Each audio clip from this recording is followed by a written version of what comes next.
Hello dear subscribers, today I'll tell you how to fix problem iOS 16 when App Store not downloading your app, so how you can also fix it. So for fixing it, first thing, just try to restore your phone, so just go to the settings. In the settings you need to find general, just scroll down, just tap on shutdown, slide to power off, wait a few seconds and just power phone again, so just simple restore phone. Another thing you can try to check updates for your system, so just go to the general, just open software update, and if you see here available update, just tap on download and install and wait until it will successfully install the latest updates for your iPhone.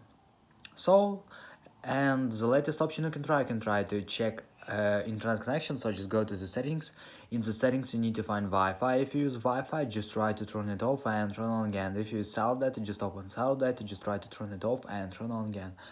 So another thing you can try also to and I also tell you this. So now I hope that one of these methods will help you. Thanks for watching, have a nice day, subscribe to my channel, click on my